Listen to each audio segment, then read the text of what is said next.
I'm Casey. I'm an addict. I'm saved by His grace. A little nervous. I am not a speaker. I am not going to have, a problem of running over time. But Zach told me I could keep it raw, and that's kind of how I do things. I tell you where I was, and then I tell you where God's brought me. So I didn't grow up in a really broken home. I had, good parents that loved me, maybe to a fault, because every time I fell, they were picking me up. It's okay, it's okay. Like I always joke, like the back of my head is really round because I don't think they ever laid me down. And that was a good thing when I was a kid. But even though I got attention and all that, there was something missing. There was something that was still broken inside of me long before I ever picked up a drink or a drug. I always had that outside looking in kind of feeling. And I was always trying to fill it with something. Now, it didn't matter if, it was friends, if it was cheerleading. Like, I went, from 0 to 100. I was always the one that had to go overboard with whatever I did. And I always had that, no matter how many friends I had, I always had that outside feeling like I'm just not quite like, that terminally unique thing that a lot of us talk about. And I started hanging out with the friends that also felt the same way. Unfortunately, they happened to be the friends that were having sex and doing drugs at 13, which I became a part of.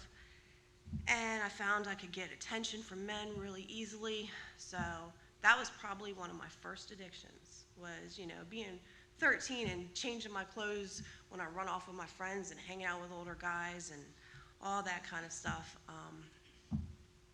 By the time I was 16, I was introduced to heroin. And I thought, for lack of a better way of saying it, I thought I found God. Like, this is the feeling that I'm supposed to feel. This is the, thing. This is it. And I remember thinking that the first time I did it. And, we were just partiers. We were just kids, having fun and having these great experiences, right? Listen to Pink Floyd, Under the Black Light. What I didn't know was how addicted to it I was going to get. What I didn't know at the time that I was going to end up dropping out of school, because that was going to dictate how I lived my life. That was going to dictate who I was around, where I lived, what I did, when I ate. My addiction got so bad that, and this is just to identify where it took me. When my parents, I told my parents I was a heroin addict when I was 17, and I went to my first detox, and they didn't do drugs, so they didn't know how to help me, but they tried, bless their hearts. They were like, okay, after I got home, I think I came home early because I may have left with a guy and went and got high. But I came home, and I'm like, I'm good, I've got this. Whatever you do, don't give me any money. Because I was thinking, I'm going to do this, right? And they ended up, I couldn't drive. My dad took something off my car, so I couldn't drive it. They were like, you've been in control of your life this long. I feel like we need to be in control, so you can't leave the house, you can't do this, you can't do that. 2 days later, I'm like, Mom, I really need some money, and she's like, you said not to give you money. Well, that was 2 days ago, I'm different, I can handle a little bit, and I remember feeling that feeling that I'd always felt when somebody told me no, that anger and that hurt. And I remember she had just went grocery shopping, there was canned goods, and I just picked them up and started throwing them at the wall. I was so angry because I wanted to get high so bad. So I started plotting, because that's what I did. I plotted, I manipulated. And I was like, Mom, can we go to the diner in Georgetown? Most of y'all probably know the Harvest Diner. Because she would take me to the diner. I mean, it didn't matter if it was back then, they were open 24 hours. She would take me to the diner at 3 o'clock in the morning because I wanted to get high, you know. But so I was like, can we go get a cup of coffee or do something? I just got to get out of the house. I don't, you know. By the way, can I drive? You know, we're only going, you know. And this is the kind of addict I was. Instead of, I lived in Redden. Instead of making a right to go towards Georgetown, I made a left. Back then, I got high in Philly. I got high in Kensington. I didn't stop. The whole 2-hour trip with my mom begging and pleading and crying in the seat next to me. And when we got to Philly, I said, I will drive you back if you give me money. Otherwise, we're not leaving. That's the type of addict I was. So fast forward to going, you know, by the time I was 19, I was living in Kensington, Philadelphia. I moved there with just a backpack on my back because I thought it was so much better, right? Because nobody was going to tell me not to get high up there. Nobody cared. Everybody else was doing it too. I found out that I could make money selling myself. So, hey, that was easy. Like, find a place to lay my head at night, do this every day, walk the streets, get my drugs used, and that's all I wanted to do. Like, I didn't care about anything. And like our last speaker said, you know, I was okay with dying. Like, I didn't want to die actively, but I was doing my damnedest to get there. And if I didn't wake up, I was okay with that because I had caused everybody so much pain and so much hurt in my life. I mean, so for some reason, I believe God was there because I had no reason to call my mom. I had been up there for almost 3 years, just ripping and running. And I called her just out of, like, some weird things happened, and I was just like, I want to go home. Let me go home. Like, let me call. And I was like, Mom, I don't want to live here anymore. And my parents, boy, jumped to the rescue. Here they come. I was like, but, see, the thing is, here's the thing, you know, I'm going to be sick, as you know, so, you know, you're going to have to bring some money with you. I was bad. I was sick. Let's say that. I was sick. I was a sick girl.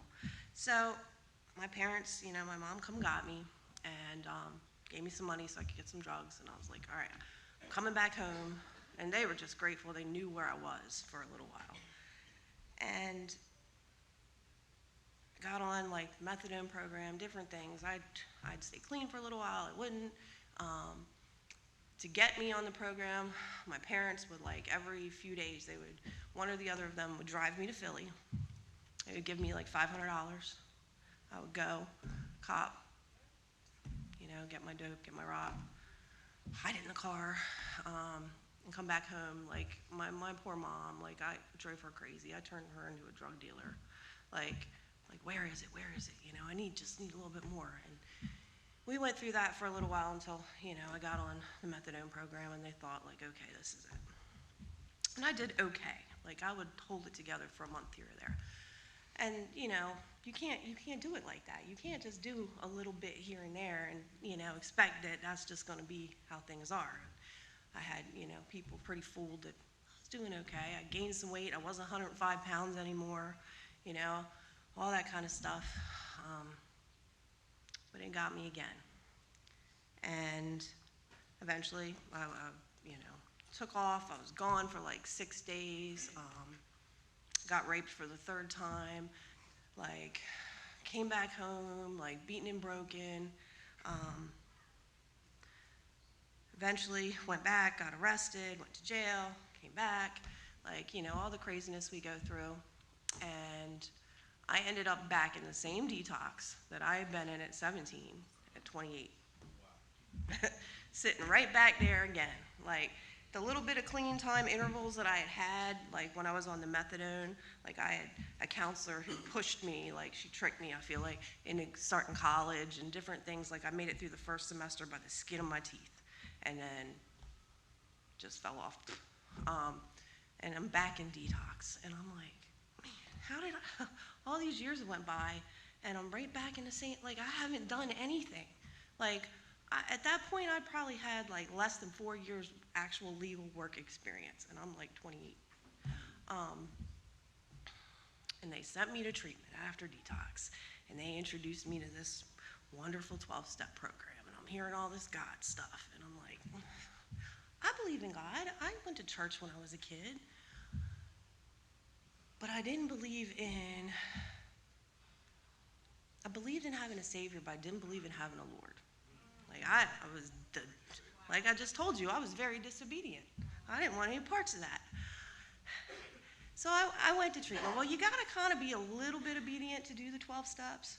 So, I was so beaten and broken at that point and feeling lost that when, like, my NA family started to love on me, I was like, oh, okay, okay. Like, I'm feeling this love, so maybe I'll do what you want me to do. I'll do these 12 steps, And I did that, and, I finished college, and I became a substance abuse counselor, and I got some years under my belt, and I thought everything was great. But I was still trying to fill that hole. I was trying to fill that hole with sex. I was trying to fill that hole with shopping. I was, attention, like all kinds of things. Like, it was still there, and it was still deep. But I didn't like to admit it. Like, I bought a house. I did all kinds of, and I still had that feeling.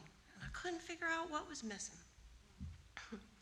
So, God uses what was meant for bad for good, right? So in one of my, addictions, because I've had many, my sex addiction was one of them, I met this guy. I'm in recovery, so I'm going to help this guy, right? I'm going to save him. I didn't know he was going to help save me. He asked me to go to church. Do what now? But he was really cute. I thought he was really cute. So I was like, okay, I can do this. Church isn't so bad, but I'm not going to do anything they tell me to do. Like, those weirdos with their hand up, like Zach was saying, they ain't laying hands on me. Like, no, we ain't doing that. Don't touch me. But I'm going to do this because this guy's cute, right? And I walked in there, and they started talking about Jesus. Woo! Started talking about Jesus. And I started crying. Like, I felt this guilt and shame. And, like, you mean that this girl who was out there selling herself, doing all kinds of things, like, he's still going to love me? He's still going to accept me? What? He is a good father. And I cried every Sunday for, like, 2 months. And I remember going up there to the altar and just, putting my head down in tears and snot and all that, and like my heart was so filled with love that he would love me. And then I learned that all of that past stuff, like I was okay with who I was, I thought, because I didn't really care what y'all thought of me, but apparently I cared what he thought of me.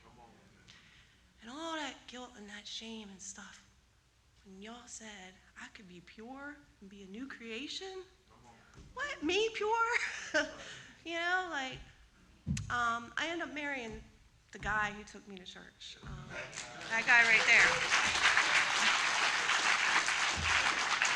And the journey has been absolutely amazing. Now that void, like, I still like to shop. I still, things like that. But I don't have, I'm fulfilled. And it's not because, me and my husband are doing good, or, I'm doing good at work, or things like that. It's because I know my Father's love. Like, I feel that every day. And, I want to share it with others. And I was scared I wouldn't be able to convey it. I'm hoping I conveyed the message. But when I wake up in the morning and I talk to Jesus, or before I go to bed, or when I'm struggling, he's there. He's always there. Like, my husband, God bless him, I love him, but he'll let me down because he's human, Anybody can let me down, but he never leaves me. Jesus never leaves me. He's always there. So that's all I got. Thanks for letting me share.